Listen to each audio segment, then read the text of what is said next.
Construire un bâtiment, un immeuble ou une maison en Afrique peut devenir un vrai chemin de croix, voire même une catastrophe pour certains.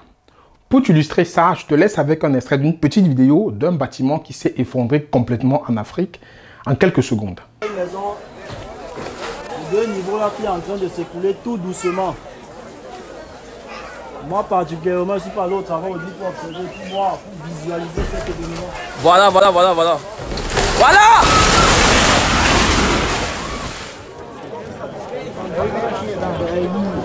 Tu as donc vu en quelques secondes un projet qui a certainement mis des années, des mois à être construit, à être bâti, s'est effondré. Il a disparu comme ça en fumée.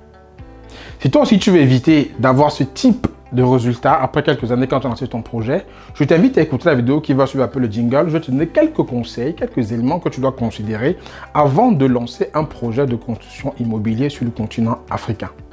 On se retrouve juste après le jingle.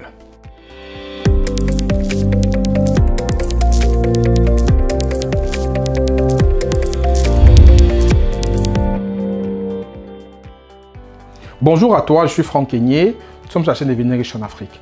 Aujourd'hui, je vais te donner quelques tips, quelques conseils par rapport à des projets immobiliers que j'ai fait sur le continent, par rapport aussi à un gros projet que je suis en train de faire sur le continent actuellement. Je partagerai bien entendu avec vous ce projet en détail par la suite. Je vais te dire comment est-ce que j'ai mené ce projet et comment est-ce que je me suis mis des garde-fous pour pouvoir éviter d'avoir des cas comme ce qu'on a vu dans la vidéo qui est passée il y a quelques instants. Mais avant de parler de ça, je t'invite, si ce n'est pas le cas, si tu n'as pas encore fait le geste, de prendre ta place pour la conférence du 11 septembre à Paris, dont le nombre de places est limité. Il reste très peu de places, donc il faut que tu te dépêches et que tu prennes la tienne. C'est une conférence en fait où on parlera d'entrepreneuriat, d'investissement en Afrique, une conférence typiquement business. J'aurai des invités de marque, j'aurai des témoignages des personnes qui ont investi, qui pourront partager leur expérience avec toi. Je te donnerai aussi plein d'éléments pour que tu puisses, toi aussi, bien entendu, te lancer en Afrique et réussir dans l'entrepreneuriat ou l'investissement. Si tu es déjà lancé, tu retrouveras cette conférence, des éléments pour fortifier tes positions et pour faire grandir ton business sur le continent. Donc n'hésite pas à prendre ta place. Il reste très peu de place, le nombre de places est limité et si tu tardes, il n'y en aura plus. Donc n'hésite pas, va sur le lien en description de la vidéo, prends ta place et on se retrouve le 11 septembre pour la conférence business à Paris. Mais avant cela, je t'invite, si ce n'est pas encore le cas, à t'abonner à la chaîne, activer la cloche de notification. Et chaque fois que tu vois une vidéo qui te plaît, mets un like, commente, partage au plus grand nombre de personnes pour leur permettre aussi d'en profiter. Ceci étant dit, je vais te partager quelques éléments en fait qu'il faut que tu considères avant de lancer un projet de construction sur le continent africain. Le premier élément en fait que tu dois mettre en place, il faut déjà que tu définisses le projet que tu veux faire. Qu'est-ce que tu envisages de faire? Qu'est-ce que tu veux faire comme projet? Est-ce que c'est un projet résidentiel? Est-ce que c'est un projet commercial? Est-ce que c'est un projet d'appartement que tu veux louer? Est-ce que c'est ta propre maison que tu veux construire? Il faut déjà réfléchir, qu'est-ce que tu veux faire comme projet? Ça va te permettre de pouvoir aiguiller ta réflexion déjà même sur le quartier pour avoir le terrain, sur le type d'architecte que tu peux choisir, sur les exemples que tu peux voir pour t'inspirer et pouvoir demander qu'on fasse ton plan sur ce modèle-là. Donc ça, c'est le premier élément, c'est de définir ce que tu veux faire comme projet, c'est très important. Maintenant, quand tu as défini le projet, il faut maintenant que tu le conçoives. Tu peux le concevoir de deux manières. Peut-être que tu as déjà le terrain, tu as déjà un terrain qui est disponible et tu peux concevoir un terrain qui va s'adapter au terrain. Tu peux concevoir un projet qui va s'adapter au terrain que tu as déjà. Mais avant de faire ça aussi, il y a ce qu'on appelle les études de sol. Tu dois d'abord faire les études de sol pour voir en fait, par rapport à le projet que tu veux faire, qu'est-ce qu'il faut mettre en place au niveau du sol pour pouvoir supporter la structure que tu veux poser dessus. Donc, si tu as déjà le terrain, tu dois faire les études de sol avant pour être sûr que le sol peut bien accueillir ta structure et qu'est-ce qu'il faut pour renforcer ce terrain-là. Donc, cette étude de sol, tu donneras ça au bureau d'études qui va faire les calculs de structure. Donc, il va se baser dessus pour pouvoir adapter les structures pour que ton bâtiment puisse tenir. Mais si tu n'as pas encore le terrain, tu peux commencer à chercher le terrain qui va respecter les critères et les principes que tu auras définis dans ton projet.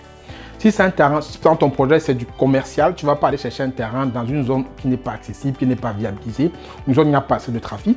Si ton projet c'est peut-être un projet d'appartement que tu veux louer, il faut aller dans un quartier où la location se fait bien, où ça se coûte assez cher, où tu peux rentabiliser ton investissement rapidement. C'est pour ça que c'est important. Déjà partir sur la définition de ce que tu veux faire. Deuxièmement, concevoir ton projet et chercher le terrain viabilisé pour ce qui va avec. Maintenant, quand tu as le terrain et que tu as déjà fait toute cette partie définition du concept, étude de sol, et tu as fait tous les calculs de structure, tu as ton permis de construire et que tu es prêt à lancé ton projet du côté financier et technique. Maintenant, il faudrait que tu commences ton projet de façon ordonnée. Moi, je te recommande de faire un plan complet de construction, un planning même de construction pour savoir comment est-ce que chaque étape va se passer. Et ces étapes-là sont les suivantes. La première étape d'abord, c'est le gros œuvre. Le gros œuvre, en fait, c'est ce qui va concerner le bâtiment, la structure du bâtiment. Donc, ce gros œuvre-là, c'est ça qui va poser la structure de ton bâtiment, de ton projet. Donc, il va poser toutes les fondations, qui va monter les murs, tout ce qui va être environnement, structure et costaud pour pouvoir tenir ton projet. Donc ça, tu dois planifier ça avec la durée par rapport à l'entreprise qui va construire. Bien entendu, avant de faire ça, je te recommande fortement de choisir des professionnels. De ne pas travailler avec des amateurs, des personnes que tu auras trouvées comme ça ou que la famille t'a recommandé et vice versa. Tu risqueras à la fin, d'avoir ce qu'on a vu au début, ton bâtiment qui va s'effondrer après quelques années lorsqu'il y aura des petites intempéries. Donc de grâce, travaille avec des professionnels. Ça coûtera ce que ça coûte, tu paieras ce que tu paieras, mais je préfère moi aujourd'hui payer 8% de mon projet, peut-être qu'il va coûter 200 millions de francs CFA, que d'investir 200 millions de francs CFA sans payer ces 8% et complètement mon projet s'écroule après 2-3 ans. Je préfère les payer en amont pour m'assurer que mon projet ne va pas s'écrouler et que mon projet est entre de bonnes mains. Donc de grâce, évite des petites économies qui peuvent te coûter très cher plus tard. Imagine par exemple que tu as construit tout ton bâtiment, mais derrière il y a une erreur de conception, une erreur de calcul. Tu vas forcément casser toute une partie pour pouvoir tout reprendre. Évalue ces coûts-là, tu verras que c'est plus intéressant de tout payer en amont, soit 5, soit 8% de ton montant de ton projet à quelqu'un de fiable, un cabinet, un bureau d'études, un architecte qui va te garantir tout ça et qui va engager sa responsabilité. Vous voyez que si devant il y a un problème, c'est lui qui va prendre en charge les coûts pour corriger. Maintenant qu'on a dit ça, on parlait du planning, de pouvoir déployer ton projet. Donc, quand tu as fait le gros œuvre avec l'architecte et l'entreprise qui va piloter ton projet, il faut que tu travailles maintenant sur le second œuvre, en fait. Le second œuvre, c'est ce qui va arriver à l'intérieur pour pouvoir finaliser ton bâtiment quand le gros œuvre sera terminé. Donc, généralement, c'est le second œuvre et les finitions. Ça, c'est dans ton planning de projet. Second œuvre et finition, il faut que tu estimes ça. Tu vois comment est-ce que tu veux finir ton projet et après, tu pourras avancer dans ce sens. Maintenant, quand tu as fait second œuvre et finition, il faut maintenant que tu fasses l'aménagement extérieur. Tout ça, en fait, ça doit être dans un planning que tu as établi en coordination avec les acteurs qui interviennent dans ton projet.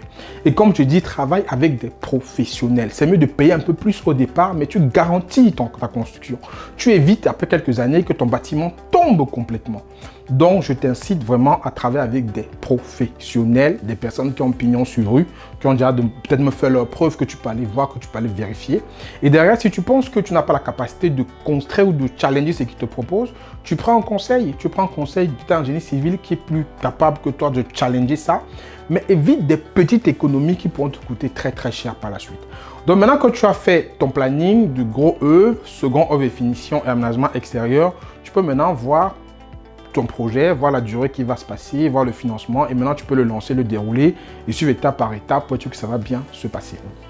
Ceci en fait sera pour éviter toute cette partie qu'on a vue, toute cette partie de flou artistique, toute cette partie où tu vas prendre des amateurs, des gars qui ne sont pas capables de tenir un projet convenablement et que plus tard ton projet, il suffit qu'il y ait une petite intempérie, une petite pluie ou une petite secousse, ton projet va tomber tout de suite. Donc voilà ce que je vais partager avec toi. C'est ce que moi j'applique actuellement sur un gros projet que je partagerai avec vous bientôt sur la chaîne. Vous serez informé de ce projet-là. On est en train de lancer les travaux. Je vous parlerai de ça quand j'irai la prochaine fois au Cameroun. Je vous ferai une vidéo à ce sujet-là. Mais pour l'instant, je pourrais vous donner ces éléments-là parce que quand j'ai vu la vidéo qu'on m'a transférée sur le bâtiment qui est tombé, j'ai pensé qu'il était intéressant de partager avec vous certains conseils, certains éléments pour que vous aussi puissiez tomber dans ce piège-là de faire un projet qui va plus tard être éphémère et qui va s'écrouler en quelques minutes parce qu'il y aura une intempérie ou peut-être des petites secousses et vous aurez regretté ça pendant longtemps. Voilà, si la vidéo vous a plu, j'invite à la partager au plus grand nombre de personnes. Mettez en commentaire, j'insiste, vous avez lancé un projet en Afrique, comment vous y êtes pris. Si vous avez envisagé de faire un projet sur le contrat de construction, quelles sont les étapes que vous avez engagées, combien ça vous a coûté. Aujourd'hui, le coût de mètre carré, généralement c'est entre 125 000 francs et 250 000 francs suivant la finition que vous voulez faire, donc ça varie un peu, la plage est un peu grande, mais je pense que le prix moyen pour faire une belle construction c'est 180 000 francs CFA par mètre carré. Qu'est-ce que vous en pensez de cette estimation là par rapport à votre pays? Mettez-le en commentaire et dites-moi exactement quelles sont les étapes que vous avez envisagé de mettre en place pour faire votre projet immobilier. Si vous êtes du domaine des travaux, ou du domaine du BTP comme on dit souvent, mettez en commentaire les conseils que vous pouvez donner à la communauté pour pouvoir garantir et réussir leur projet de façon sereine.